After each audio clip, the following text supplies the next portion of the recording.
चलिए बेटा, आज हम यूनिट 4 यानी प्रत्यावर्ती धारा का सबसे इंपॉर्टेंट क्वेश्चन पढ़ेंगे, ट्रांसफार्मर।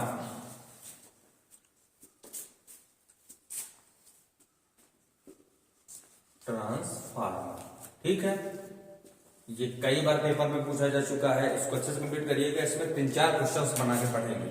पहला इसका पूरा क्वेश्चन क्या बनेगा, ध्यान दीजिएगा। पूरा क्वेश्चन बनेगा, ट्रांसफार्मर से आप क्या समझते हैं, ये कितने प्रकार के होते हैं, इसका वर्णन निम्न शीर्षकों में करना है। नंबर 1 वर्णन क्या क्या होगा। नंबर 1 होगा आपका उपकरण का वर्णन यानी प्रमुख भाग, कि ट्रांसफार्मर के कौन कौन से भाग होते हैं, प्रमुख भाग। नंबर 2 होगा बेटा आपका कार्य विधि, कि ट्रांसफार्मर वर्क कैसा करता है। नंबर 3 होगा सिद्धांत यानी सूत्र की स्थापना, सिद्धांत यानी सूत्र की स्थापना। इतने पार्टों में इसका क्या करना है, आपको वर्णन करना है। ठीक है, ट्रांसफार्मर का पहले ट्रांसफार्मर को एक्सप्लेन करते हैं। तो ट्रांसफार्मर पे ध्यान दीजिएगा, क्या बोलोगे, यह एक ऐसी इलेक्ट्रॉनिक युक्ति है, यानी यह एक ऐसा सिस्टम है जो प्रत्यावर्ती वोल्टेज को, किसको बेटा, एसी वोल्टेज को, यानी प्रत्यावर्ती वोल्टेज को क्या करता है, बिना ऊर्जा क्षय के परिवर्तित कर देता है। यानी बिना ऊर्जा लॉस के प्रत्यावर्ती वोल्टेज को चेंज कर देता है। उसे क्या बोलते हैं अपन, ट्रांसफार्मर कहते हैं।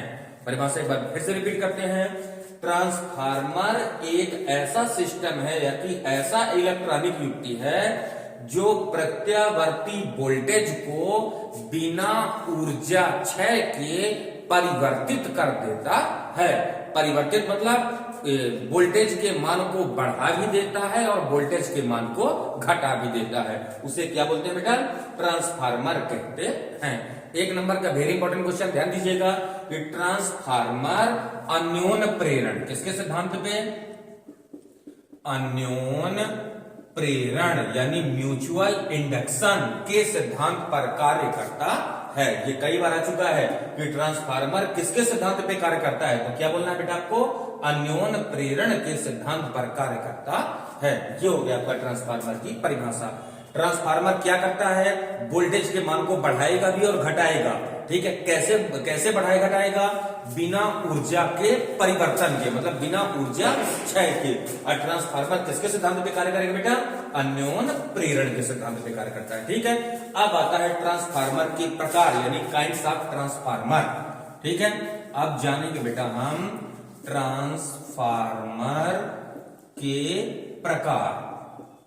तो ट्रांसफार्मर कितने प्रकार के होते हैं, ट्रांसफार्मर आपके 2 प्रकार के होते हैं। ठीक है, पहला नंबर होता है बेटा ऊंचाई ट्रांसफार्मर, ऊंचाई ट्रांसफार्मर, इसको अपन बोलते हैं स्टेप अप ट्रांसफार्मर।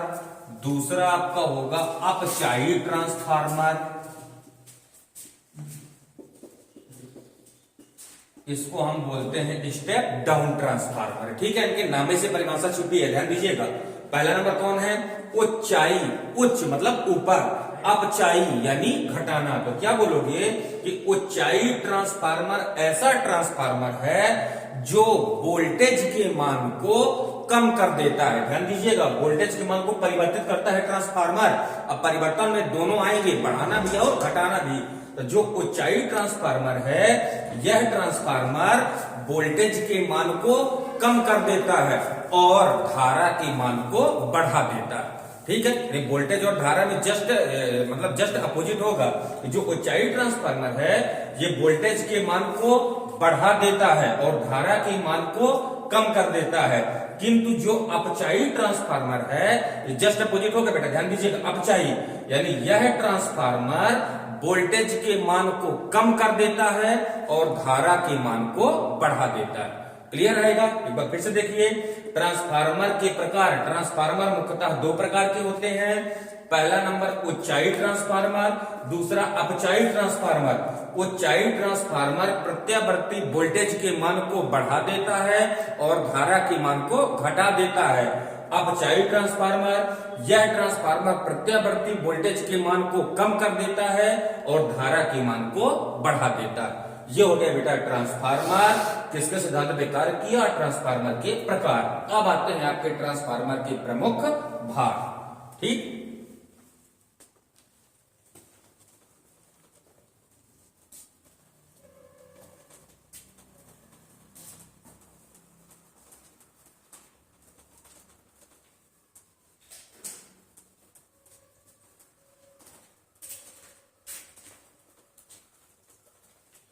चलिए अब आता है नंबर 1 ट्रांसफार्मर के प्रमुख भाग। तो क्या लिखोगे बेटा कि ट्रांसफार्मर के प्रमुख भाग 3 हैं। कितने होते हैं? 3। कौन कौन से?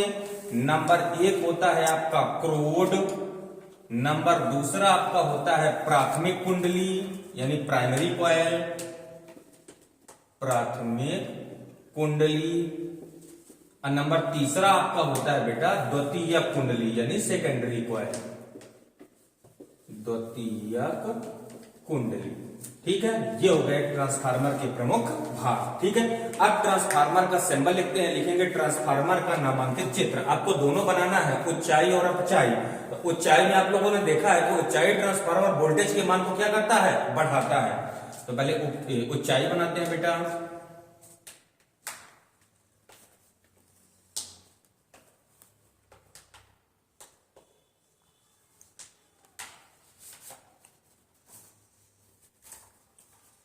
ये आपका बन गया ऊंचाई ट्रांसफार्मर, ऊंचाई ट्रांसफार्मर। ठीक, अब बनाते हैं अपचाई।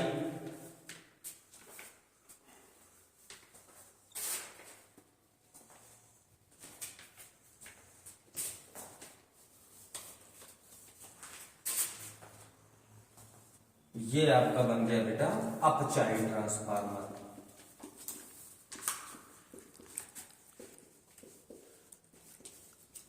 ठीक है, हाँ, ट्रांसफार्मर के प्रमुख भाग कौन कौन है? ध्यान दीजिए। नंबर 1 क्रोड, नंबर 2 प्राथमिक कुंडली, नंबर 2 द्वितीयक कुंडली।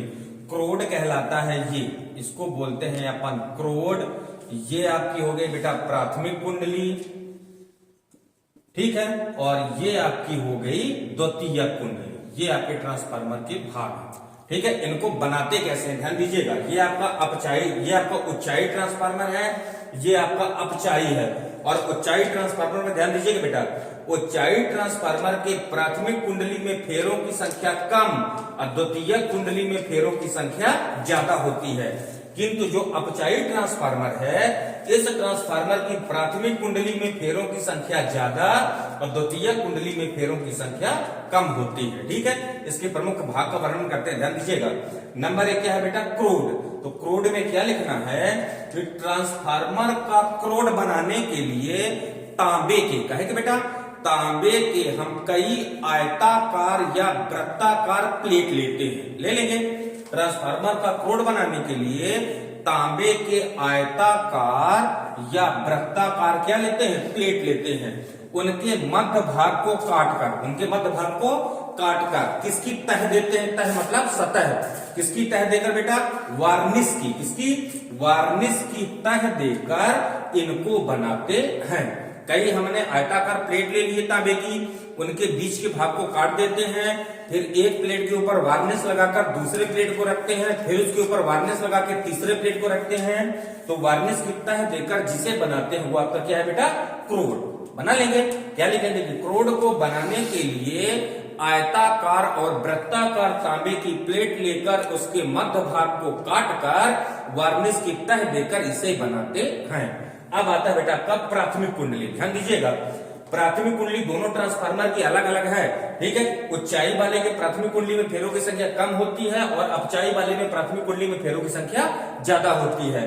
तो प्राथमिक कुंडली में लिखोगे कि ट्रांसफार्मर की जिस कुंडली में, ध्यान दीजिएगा, ट्रांसफार्मर की जिस कुंडली में हम प्रत्यावर्ती वोल्टेज लगाते हैं उसे प्राथमिक कुंडली कहते हैं। ठीक है, और द्वितीय कुंडली में क्या लिखोगे बेटा कि जिस कुंडली से, यानी ट्रांसफार्मर की जिस कुंडली से हमें परिवर्ती वोल्टेज प्राप्त होता है, मतलब परिवर्तन होने के बाद परिवर्ती वोल्टेज प्राप्त होता है उसे द्वितीय कुंडली कहते हैं। ठीक है बेटा, ट्रांसफार्मर के 3 भाग हैं। क्रोड आपको बनाना है। प्राथमिक कुंडली कौन सी कुंडली है कि जिसमें हमको जिस वोल्टेज को चेंज करना है उसको जिसमें लगाते हैं उसे क्या बोलेंगे अपन, प्राथमिक कुंडली। अब चेंज होने के बाद जिस कुंडली से हमें परिवर्ती वोल्टेज प्राप्त होता है उसे क्या बोलेंगे बेटा, द्वितीय कुंडली कहते हैं। ये हो गए ट्रांसफार्मर के प्रमुख भाग। ठीक, अब आता है आपका कार्यविधि। कार्यविधि को ध्यान दीजिएगा बढ़िया से। कार्यविधि वेरी सिंपल है। अभी अभी हमने जाना है कि प्राथमिक कुंडली में हम क्या लगाते हैं, प्रत्यावर्ती वोल्टेज। तो कार्यविधि बिल्कुल सिंपल है बेटा, 2 स्टेप में करेंगे। क्या बोलोगे कि जब ट्रांसफार्मर की प्राथमिक कुंडली में, 2 में से किसी का भी कार्यविधि निकाल सकते हैं, जब ट्रांसफार्मर की प्राथमिक कुंडली में प्रत्यावर्ती वोल्टेज लगाते हैं तो क्रोड में, इसमें बेटा क्रोड में चुंबकीय क्षेत्र उत्पन्न हो जाता है। एक स्टेप क्लियर। हमने क्या किया, ट्रांसफार्मर की प्राथमिक कुंडली में क्या लगा दिया, प्रत्यावर्ती वोल्टेज। तब क्या हुआ, जो ट्रांसफार्मर का क्रोड है इसमें चुंबकीय क्षेत्र उत्पन्न हो जाता है। अब चुंबकीय क्षेत्र उत्पन्न होने के बाद क्या होगा, ध्यान दीजिएगा, जिस कारण द्वितीय कुंडली, क्या बोलो बेटा, जिस कारण द्वितीय कुंडली से बद्ध चुंबकीय फ्लक्स में परिवर्तन होता है और हमें द्वितीय कुंडली में प्रेरित विद्युत वाहक बल या प्रेरित धारा उत्पन्न हो जाती है। यह है आपका ट्रांसफार्मर की कार्यविधि। ठीक है, ध्यान दीजिएगा, हमको केवल काम क्या करना है, जो ट्रांसफार्मर की प्राथमिक कुंडली है उसमें क्या लगाना है बेटा, प्रत्यावर्ती वोल्टेज लगा दिए, जिस वोल्टेज को चेंज करना है। जैसे प्राथमिक कुंडली में हम प्रत्यावर्ती वोल्टेज लगा दिए तो ट्रांसफार्मर के क्रोड में क्या उत्पन्न होगा, चुंबकीय क्षेत्र उत्पन्न हो गया। जैसे क्रोड में चुंबकीय क्षेत्र उत्पन्न होगा तो जो द्वितीय कुंडली है, द्वितीय कुंडली में क्या उत्पन्न हो जाएगा, चुंबकीय फ्लक्स। द्वितीय कुंडली से बद्ध चुंबकीय फ्लक्स में परिवर्तन होगा और द्वितीय कुंडली में चुंबकीय फ्लक्स में परिवर्तन के कारण ही प्रेरित विद्युत वाहक बल उत्पन्न होता है। किसके नियमानुसार, फैराडे के नियमानुसार। ठीक है, ये हो गया बेटा इसका कार्यविधि। क्लियर है। अब आता है आपका सिद्धांत यानी सूत्र की स्थापना। अब ध्यान दीजिएगा इसको। चलिए अब ट्रांसफार्मर के सूत्र की स्थापना जानते हैं यानी सिद्धांत।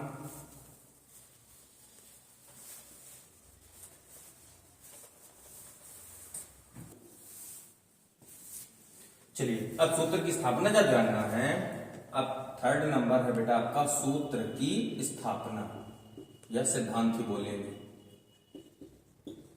ठीक है, चलिए अब सबको पता है कि ट्रांसफार्मर में 2 कुंडलियां हैं, प्राथमिक और द्वितीय। तो क्या बोलोगे, माना, ध्यान दीजिएगा थ्योरी में, माना ट्रांसफार्मर के प्राथमिक कुंडली में फेरों की संख्या NP व द्वितीय कुंडली में फेरों की संख्या NS है।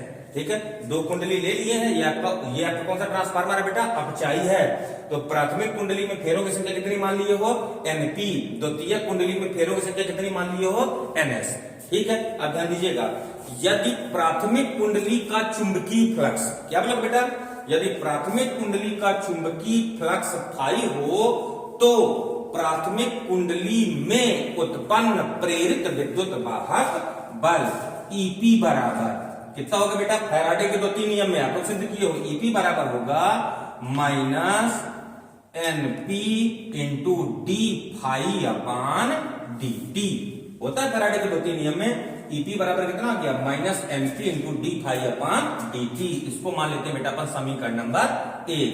कहां से आ गया, लिख देंगे फैराडे के द्वितीय नियम से, फैराडे के द्वितीय नियम से। क्लियर हो गया। अब ध्यान दीजिएगा, क्या बोलोगे, यदि यह चुंबकीय फ्लक्स, क्या बोलोगे बेटा, यदि इस चुंबकीय फ्लक्स का क्षरण बिल्कुल भी ना हुआ हो, यानी चुंबकीय फ्लक्स एक भी खर्च नहीं हुआ, यदि इस चुंबकीय फ्लक्स का क्षरण बिल्कुल भी ना हुआ हो तो द्वितीय कुंडली का, क्योंकि द्वितीय कुंडली के लिए भी इतना ही चुंबकीय फ्लक्स होगा, तो द्वितीय कुंडली का प्रेरित विद्युत वाहक बल ES बराबर कितना होगा बेटा, -NS इंटू d∅/dt। ये आपका आ गया समीकरण नंबर 2। क्लियर हो गया। अब कुछ नहीं करना, आपको समीकरण 2 में 1 का भाग कर देना। लिखोगे समीकरण 2/1 करने पर, 2/1 करने पर दो में एक का भाग कर रहे हैं तो लेफ्ट हैंड को लेफ्ट हैंड से, राइट हैंड को राइट हैंड से, तो कितना आ जाएगा बेटा देखिए वाला, ये आपका आएगा ES बटे EP। ये S और P इंडिकेट कर रहा है बेटा प्राइमरी और सेकेंडरी वाले, ठीक है। ES बटे EP बराबर ये कितना हो जाएगा, minus NS into d phi upon DT upon minus NP into d phi upon DT। ठीक है बेटा, देखिए लेफ्ट हैंड को लेफ्ट हैंड से भाग कर दिए, राइट हैंड को राइट हैंड से भाग कर दिए। अब इसको सॉल्व कर ले थोड़ा सा।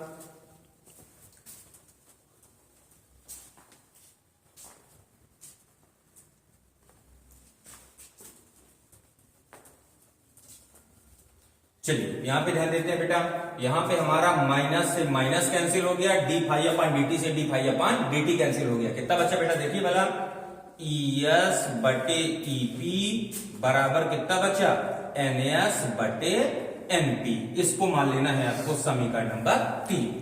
कोई डाउट? अब ध्यान दीजिएगा, अब ट्रांसफार्मर की जो दोनों कुंडलियां थी ना, प्राथमिक और द्वितीय कुंडली, तो क्या बोलोगे, यदि ट्रांसफार्मर की कुंडलियों का प्रतिरोध नगण्य हो, नगण्य मतलब बहुत ही कम हो, यदि ट्रांसफार्मर की कुंडलियों का प्रतिरोध नगण्य हो तो ES बराबर होगा बेटा आपका VS के, यानी जो विद्युत वाहक बल है ये वोल्टेज के मान के क्या होगा बराबर, और EP बराबर होगा आपके VP के। ठीक है, तो ES बटे EP को अपन कितना लिख सकते हैं, VS बटे VP, यानी ये आपका हो जाएगा बेटा VS बटे VP बराबर NS बटे NP। इसको मान सकते हैं अपन समीकरण नंबर 4। किस कंडीशन पे आ गया, ध्यान दीजिएगा, कंडीशन क्या लगाना है, यदि ट्रांसफार्मर की कुंडलियों का प्रतिरोध नगण्य हो, या कि ये भी लिख सकते हैं कि द्वितीय कुंडली खुली हुई हो, तो ES बराबर VS और EP बराबर VP।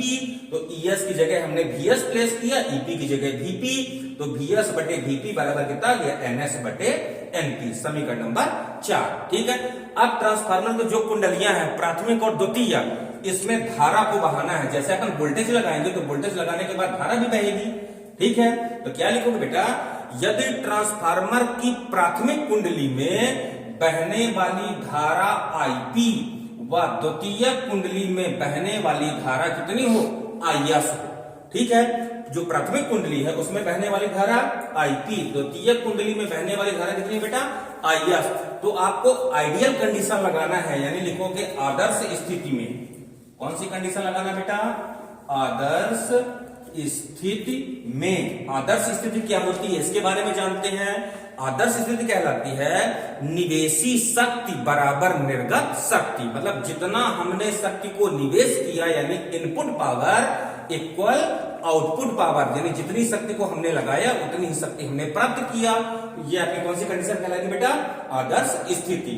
तो आदर्श स्थिति में लिखोगे निवेशी शक्ति यानी इनपुट पावर इक्वल निर्गत शक्ति यानी आउटपुट पावर। ठीक है बेटा, शक्ति बराबर सब लोग पीछे प्रूफ कर चुके हो। इसके जस्ट पहले वाला क्वेश्चन जब अपन P एवरेज निकाले हैं तो शक्ति बराबर क्या होता है, वोल्टेज इंटू धारा। ठीक है, तो देखो निवेशी है तो निवेशी में आपको इनपुट लेना है, तो निवेशी शक्ति को कितना लिखोगे बेटा, VP इंटू IP, यानी V into I, power P बराबर होता है बराबर निर्गत शक्ति को कितना लिखोगे बेटा, VS इंटू IS। ये किस फार्मूले के अकॉर्डिंग आ गया, फार्मूला लिखना चाहो तो बगल में लिख दीजिएगा। फार्मूला आपका आएगा P इक्वल V गुणे I। इस फार्मूले से आ गया बेटा, राइट है। अब यहाँ पे ध्यान दीजिएगा, VP को उधर ले जाएं, IS को इधर बुलाएं, तो ये कितना हो जाएगा आपका IP बटे IS बराबर कितना होगा बेटा, VS बटे VP। इसको मान लीजिए अपन समीकरण नंबर 5। कोई डाउट? यहाँ पे ध्यान दीजिए, VS बटे मतलब इसको IS को इधर बुलाए हैं, तो IP बटे IS बराबर VS बटे VP। समीकरण नंबर 5। अब आपको समीकरण 3, 4 और 5 को कंपेयर करना है, यानी कंपैरिजन करना है, तुलना करना है। लिखेंगे बेटा समीकरण 3, 4 व 5 से। अब ध्यान दीजिएगा तीनों समीकरणों को।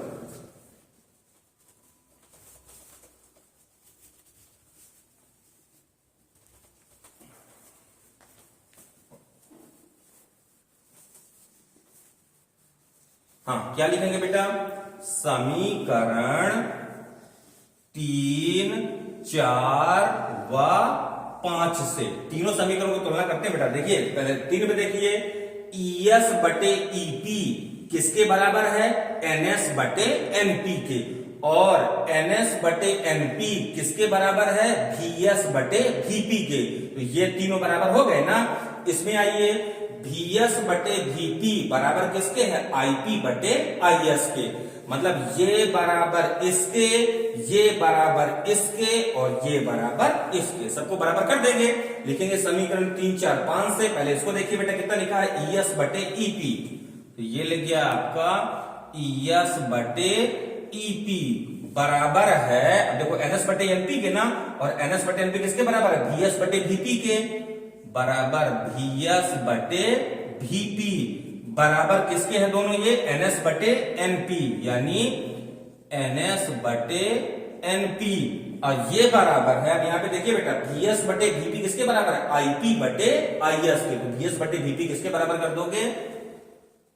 IP बटे IS। और ये सब बराबर हो जाएगा बेटा K के। किसी न किसी क्वेश्चन में R से भी इंडिकेट किया गया है, ठीक है, बराबर K के। ये है आपका ट्रांसफार्मर का सिद्धांत। ये है बेटा आपका ट्रांसफार्मर का सिद्धांत। यहां पे ध्यान दीजिएगा, ES क्या है? द्वितीय कुंडली का प्रेरित विद्युत वाहक बल। EP क्या है? प्राथमिक कुंडली का प्रेरित विद्युत वाहक बल। VS द्वितीय कुंडली का वोल्टेज। VP प्राथमिक कुंडली का वोल्टेज।